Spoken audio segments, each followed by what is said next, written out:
Good afternoon, everybody. If I can have your attention, please. I'd like to thank you all for being here.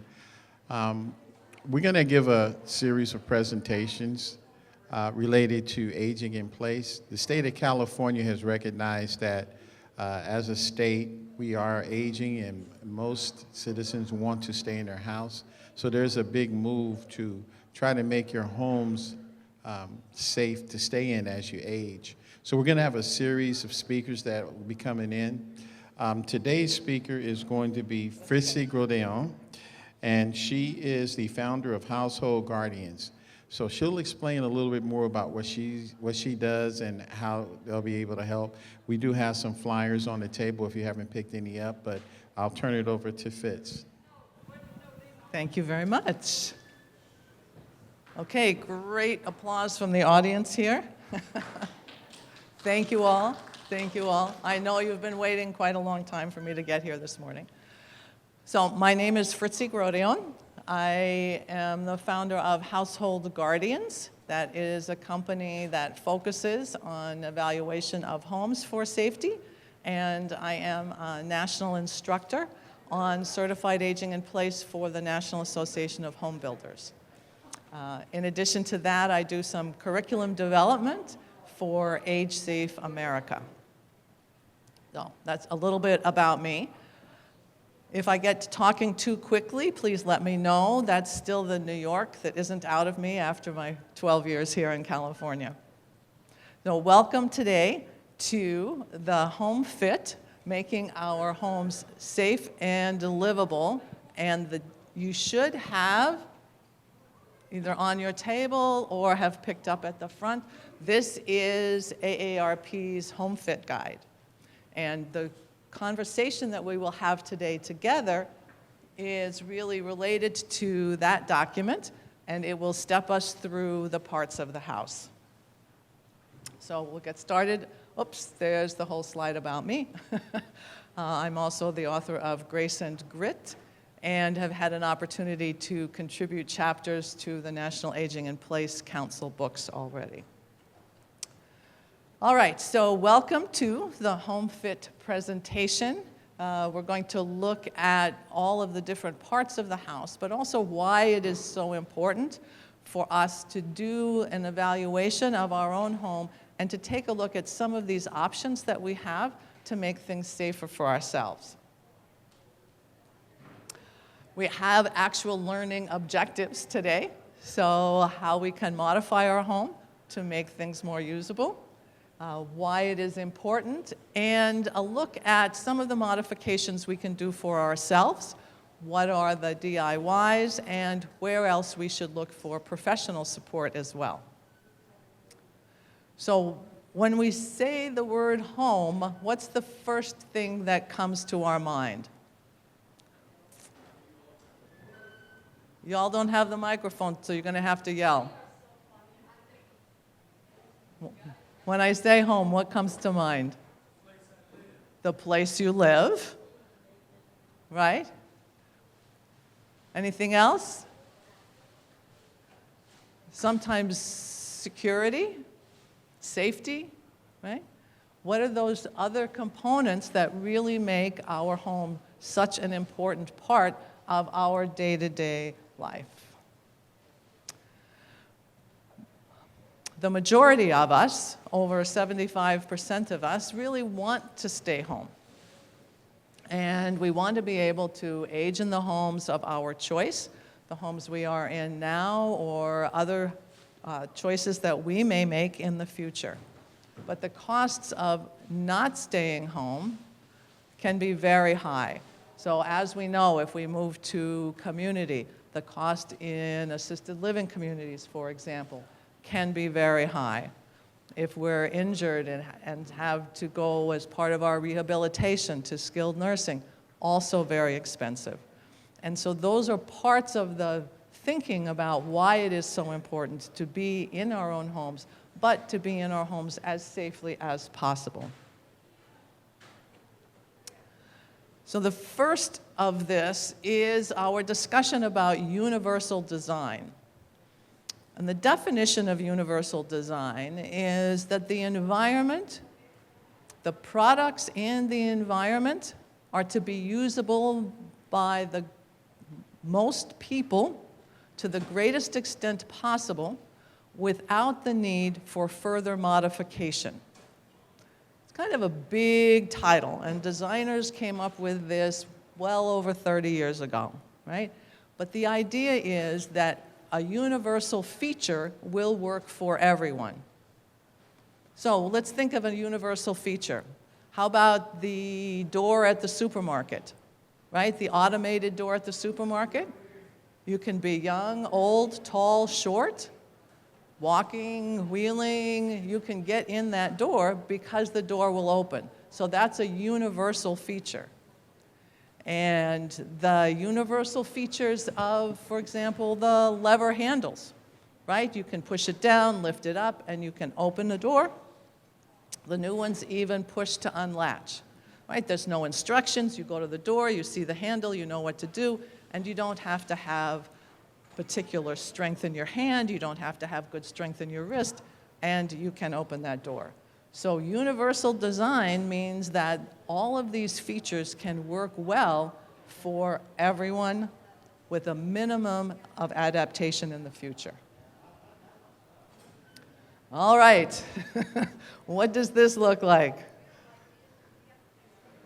Scary, right? Yeah, this is very scary, right?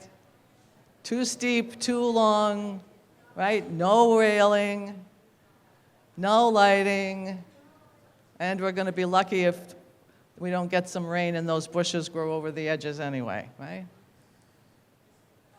So this is going to take us to the exterior of the house. So let's think about where we're living now, and we're going to think about what are the modifications, what are the easy things that we can do at the exterior to make coming and going for ourselves, for visitors, easier for everyone. So this particular picture is a zero-step entrance, which means there is no step. You just can walk right into the home. And we'll look at some options to be able to create those as well. If we have stairs, for example, that are steep and difficult to manage, consider a modification of the stairways such that the individual risers of the stairs are shorter and the stairs themselves are longer. And that gives us a chance to walk a little bit, step up just a little, and continue to walk to get to the elevation that we need to reach. But ideally, we've got our handrails on both sides as well as up the stairs. Oops, sorry. Another option, if we have very limited space, are the different lift systems. So this one is a picture of a platform lift. So we roll onto the platform or walk onto the platform lift, push the button, and the lift will take us up the stairs. These are primarily an exterior option, but they could be, for example, if you have an attached garage and there's not enough room to have a sloped entry into the house and it is a couple of steps, a platform lift could be used inside a garage. It can be used outside as well. And I did have a student of mine recently had a client who actually used one of these in her split-level home inside to go from her entrance down to her kitchen floor, and the way they had constructed it, it went up to the bedroom floor because it was just a few steps. So lots of uses for that particular style of lift system. As we think about the front of our house for safety as well, what's really important is lighting around our entrance. So making sure that we have adequate light at the front door. Consider even focused lighting over the door itself where the lock is, so it's easy for us to be able to unlock the door and get in. So in this illustration, we've got the levered handle right there on the door, easy to get in, plenty of lighting, and the house number, right? Some of us have house numbers that have been on there for a long time. They may have faded. Some people have them on the curb in front of the house. That paint could have worn off. It's very important for yourselves, anybody visiting, and if there were emergency personnel, that our house number is readily visible. And sometimes when we think like the silver numbers might work because they would reflect, actually we want the bolder numbers. So black numbers on a light surface, white numbers on a dark surface. Oh, and while we're looking up here at the slide, there's a little green star. So the little green stars are reminders that these might be some easy hints that we can do ourselves inside, and for ourselves in our homes. So we're going to watch for the green stars as we continue. We also have some smart home technologies available for us to increase our independence and make some things easier for ourselves. Do any of you, are you using smart home now in any way?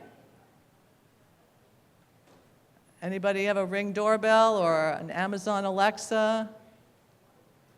Yeah? All right. I will tell you that the key for many of those is making sure that we can reboot if the internet goes down. I will tell you from personal experience that I've tried a couple of those smart plugs and found myself sitting on the floor for 20 minutes trying to get it to hook back up to the app after the power went out. So when you're making those choices, if it's a door lock system or using the voice-activated systems for our reminders, it's important for us to have a good sense, and sometimes we need help getting them rebooted and started up again. But in fact, they can provide some increased safety for us as well. So another client was using her Ring doorbell as a way to communicate with her family members. Every morning she got up, she walked out to the front door, she said good morning, right? The daughter got the greeting in her app, and they were communicating that way, right? So there are some things that we really can figure out to make work for us. Alrighty, so again, with our virtual home assistant, so this is Google Home, Amazon Alexa, some of those systems really can facilitate our daily lives with reminders, appointment reminders, medication reminders, controlling the lights. You can program it to say good morning, and certain lights come on. You say good night, all the lights in the house go off, the door locks, etc. This one on the smart home side lists our lighting and electrical. So again, this is having our lights on timers. You can have them on for vacation, turn them on and off if you're traveling. Another one of my favorite choices is actually the motion sensor lights. And I brought a couple today. Well, actually I brought one to show you.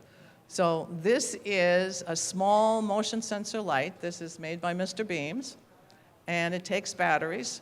But what's nice about a little light like this is you can put it literally anywhere. It's practically, tap, tap, tap, indestructible. But this can go on a table, it can go on the toilet tank, it can go in a closet. Very handy motion sensor lights. This company also makes some that can be mounted on the outside, and then you can focus it so you have a motion sensor light that lights up right at the front door. So motion sensor lights in general, I'm a big fan of these. Another one that I brought, this is just a little one. So this one plugs in, And this is a dusk to dawn light. So it's plugged in. If the hallway is dark, if the room is dark, it illuminates.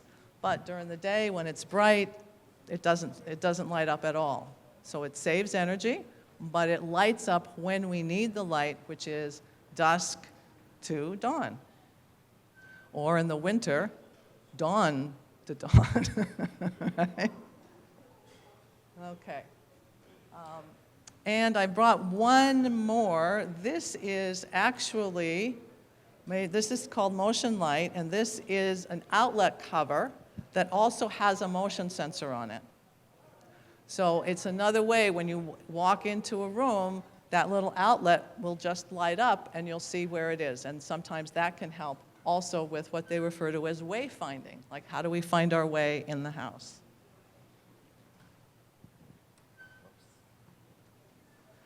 Light bulb choice is the fourth one on that list. We can choose even motion sensor light bulbs, so we don't have to replace the lamps that we already have. So if we have a lamp in the living room and we want to keep the lamp, we can just change it to a motion sensor bulb, and when we go into the living room, the light will light up, right? And we haven't changed anything, we haven't added anything else. Also, folks, in the garage, many of us count on the garage door opener, that light, to be the light for our garage.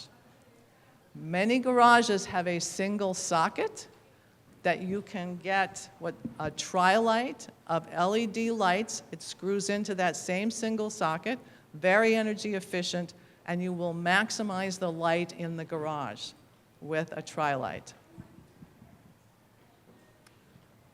All righty, the other thing about our entrances is we've got to get in the door. Most of our front doors by code are 36 inches wide, but in fact, we've got doors into other rooms, and many of our bathroom doors are 28 inches wide, right? They're very small. So this is a picture of a swing-away hinge, and it's designed to move the door out of the way so that you're not having to get past the door when you're getting into the room. So that's another style hinge that makes this a possibility. It's still at the front door. So our video doorbells, peepholes at the right site, looking for our lever-style door handles or the digital door lock. If you have the keypad with the numbers where you punch in to unlock the door, please remember that is battery operated. And if the battery runs out, you're locked out without the key. So it's another easy way for us to avoid having to turn the handle, push the door open if we have that. All right, so now we managed to get through the front door, well lit, right? Our rug at the door, our doormat was rubber backed, so it's staying in place, and now we are right inside at our entryway. It's important for us to have minimal clutter, minimal things at that entryway, so we can use different pieces of furniture, storage, put our hooks, just make the entryway as clean and neat as possible. If we think about it just a minute, when we step into the house it's sunny outside and we step into the house, it takes our eyes a little bit to adjust, right? And it's the same way. When we step from the house that's darker into the bright sunlight, it's just going to take a few more seconds for our eyes to adjust. And while our eyes are adjusting, that little bit of time is when we could trip over something at the entranceway. So that's one of the reasons that it's so important for us to have neat and lit entranceways. All right, so luckily we're in the house now. We're off to the kitchen. As we're looking at how we are using the kitchen, do we find ourselves now not wanting to stand at the counter the whole time. Do we want to sit? Do we want to do some food prep at the table or a lower surface? Maybe this is a chance to be able to create that lower surface, move a cabinet out, put a desk or a vanity height cabinet in there as well as a choice for us. There are, first green star, more lighting. Under cabinet lights. There are little lights now, little systems that you can put in the drawer. So when you open the drawer lights up. Or even to tell you the truth, one of these motion sensor lights in the cabinets, right? It just gives us that extra light and makes it more usable. They've also shown us in the picture some pull-outs. Many of us have cabinetry that are just like giant cupboards. And adapting those so that we have pull-out drawers really give us full access to what is in there. I don't know about you, but I may have a canned good or two that is still in the pantry that I haven't been able to reach back and find for way too long. And many of us also have those corner cabinets, right, where we put things that we aren't going to see again until we move.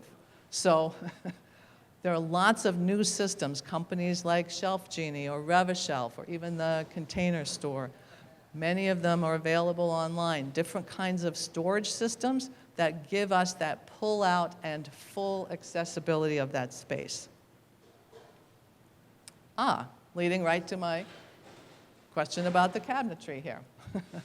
Also, when we're looking at our cabinetry, what might make it easier for us to use, right? Not having little tiny knobs on the cabinets, but real handles that we could pull, we could just slide our hand into.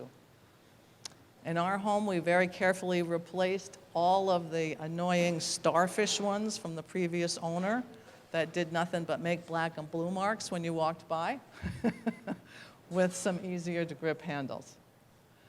Also, our faucets. Maybe this is a chance to upgrade a faucet to a levered handle. One with a gooseneck that you can pull down also will make it easier. Appliances. The idea for us ideally would be to not have to reach up to the microwave, right? We don't want to have to bring hot food down to us, so something that is on the counter. And now many of the appliances are multi-use, so we can get, for example, a little oven that's also an air fryer, devices that really are multiple use. In this illustration, they have a dishwasher that's a drawer style. So there's 2 drawers for the dishwasher. So you can use one for smaller meals and then use both of them if you need to. Alrighty, on to the bathroom. Lots of safety considerations in the bathroom. What do we have in the bathroom primarily? We have water, soap, hard surfaces, and people. There's nothing about that combination that sounds safe. So what are some of our choices? We want non-slip on our flooring, and we don't have to replace our floors if they're slippery. We can use a paint-on product called Slip Doctor or the adhesive strips, and that can modify a tub, a floor, or even a slippery shower. This particular illustration on the lower left is the Toilevator. So that's a porcelain lift for a toilet in lieu of a comfort height toilet in and of itself. There are also a number of these manufacturers now who are creating products that are actually attractive, right? So a number of these things, like the commode chair, right? Very practical, but not what everybody wants in their home. And so manufacturers are looking at ways that they can make these very important modifications for our use. Grab bars.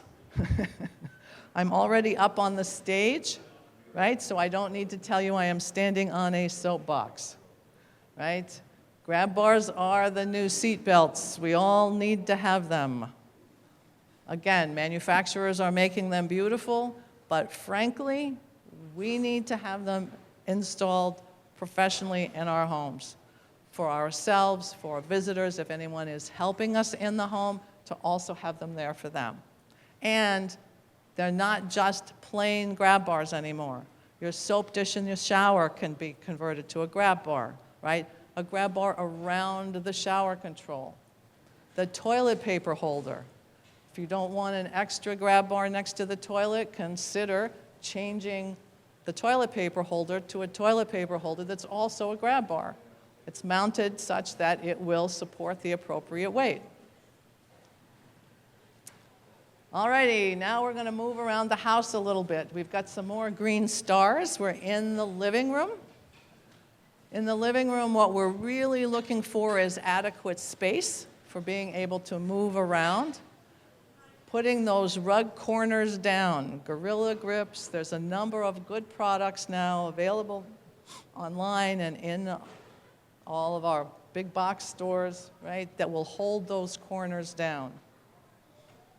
If we have an extension cord, for example, this lamp has a lamp cord that runs out, that needs to be covered as well, right? Ideally, we have a power strip instead of extension cords wherever possible.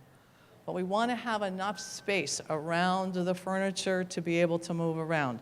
Ideally, we would have as much as 36 inches between the coffee table and the chairs to be able to move through the space easily. Lighting and electrical. I gave you my big lighting speech already. So, using natural light, making sure we can get our curtains open, our night lights, motion sensor lights, glow-in-the-dark switches. So this was an example of an outlet cover that was motion activated. They also make switch plates that have the little LED light in them. So they're there all the time. All right, let's see. Dining, again, for the most part in our dining rooms, our considerations are space, access to the furniture, and again, if there's flooring, if there are rugs, we want to make sure that they are tacked down as well for us. Stairs. Stairs can be a challenge. Certainly, we want to make sure that we have slip-resistant treads, so something that we have added to the top of the stairs. I had a client who put a throw rug on top of carpeted stairs, and I caught my breath. I go, oh my word, no, girl, that's got to go. Carpeted stairs have their own challenges, but we want get that second handrail on the wall to support us going up and down those stairs. Another great place for lighting. So tape lighting along the handrail itself, motion lights along the wall, and up the stairs. Laundry room. Oops, laundry room. So this is another place that gives us a chance to consider what would make it more livable for us. Having the front load machines adjacent to each other, do we want to get them up on a pedestal so that we're not bending over as far to reach into them? And keeping the workspaces clear, and then using wall space for hooks, for fold downs as well. Big safety hint here, not in the book. Make sure your dryer vent is cleaned at least once a year. Not the little lint one, but the one that goes from the dryer out of the house. And another safety tip, if you or anyone you know are using dryer sheets will cause your lint to coagulate. It will make your lint sticky, like the plaque in our veins. And it will mean that your dryer vent will have lint accumulate faster because it is sticky. So consider for the dryer the little dryer balls, the wool ones that make a lot of noise when you dry your clothes, or liquid fabric softener. All right, that's not in the book, just saying. All righty. So we saw lots of things that were green stars, things that we could do. And I'm going to, just as I get through here, this is a slide with lots of resources. So AARP has resources. The foundation does. The AOTA, Occupational Therapy Association, they have resources. The Builders Association has people who are trained, the Certified Aging in Place Specialists, to be able to answer questions and help evaluate the house. But what I really want to also share,